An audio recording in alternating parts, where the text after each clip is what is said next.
He's been waiting patiently. Going to go to Paul Antle, candidate for the Liberal leadership of Newfoundland and Labrador. Paul, how are you this morning? Great, Tim. How are you? I am good. Sorry for keeping you and Howard on the line, but we got a lot to talk about today. You've probably heard bits of it. Yeah, well, I'm actually just touching base because I wanted to pick up on the Muskrat Falls Sure. thing. You know, one of the things that has bothered me right from the day that I launched my campaign and prior to that was, you know, really how are we going to pay for Muskrat Falls? Right. And, you know, I think, you know, this latest announcement of the Astaldi contract just gives me more concern because we haven't financed the project yet. So just on that, Paul, so I understand it, it's the finance. Are you fussed, as some have argued, about who won? Does it matter to you that it was Astaldi over Aecon? I mean, you were in business for a long time. I think you've worked internationally. Does the winner bother you, or is it just the amount? No, the winner doesn't bother me at all. Okay. I mean, it's a competitive process, and you know, qualified companies and so on. To me, it's like okay, you want to go build a house, right? You don't own the land, and you don't have a loan from the bank, but you're going to go ahead and start building the house. So this is how I view Muskrat Falls. We have a $1.6 billion deficit right now in this province. We got a committed of $1.5 to $2 billion already on Muskrat, and now another $1 billion contract on top of that, which is an obligation and a liability of the province. But we have not yet gone out to the markets to finance the project. So where is the cash coming from to pay for all of the economic or all of the construction activity that's going on in Muskrat Falls? I am concerned because with all of the risks that are floating about, you know, the Nova Scotia election, the federal loan guarantee, which does impact our interest, the water management issue, you know, no markets for the power in the U.S. at this point in time, all those things that Con brought up, those are risk factors.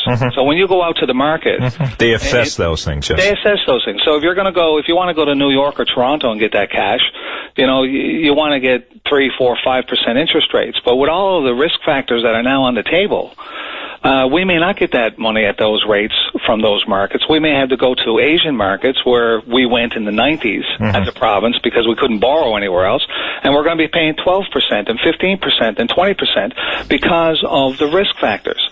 I would have thought that it would have been prudent and very common sense to have these things sorted out, to have the financing in hand before we actually go and start spending the money.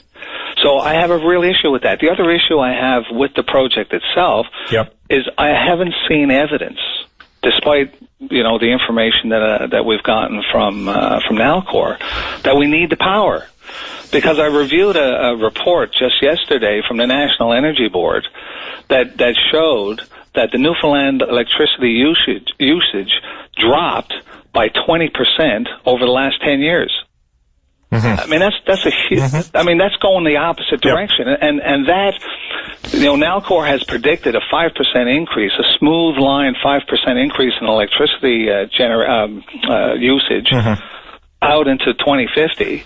And, you know, that model has been used, you know, all over North America, and there was massive failures by using that model, that demand model, in Washington, in Manitoba, in BC, in Cincinnati, where in some cases municipalities went bankrupt because they used the wrong prediction model on energy usage. So can I just, sorry, just so I can encapsulate it all, you're rightly making an argument about evidence-based policy, and you haven't seen enough evidence to justify the undertaking so far. And don't get me wrong, I would love to see Muskrat Falls and Gull Island, you know, used and produced. Okay. Absolutely. But not at any cost. Okay. No, that's clear and that's fair. I've got about 30 seconds. Just your take on Nova Scotia, not in terms of the Muskrat Falls dimension to it. That's been well covered. But what it might mean for Liberal fortunes in here and across the country. Does it have any carryover effect, Paul? I think it does. Absolutely. Sure. I mean, it's just you know, it's a wind of change. And I think right now what I've sensed in traveling around the province for the last 3.5 months, there's an air of change that people want, the electorate wants here in Newfoundland and Labrador, and I think it's happening, and I think that's just another indicator that this type of feeling is prevalent. All right. Well, thanks for your take on that. Have a good Thanksgiving weekend. Good luck with your campaign. Got to go make money here on VOCM and go to commercial break. All right. Thanks, Tim. Take care. That was Paul Antle, of course, one of the 5 candidates for the leadership of the Liberal Party of Newfoundland and Labrador.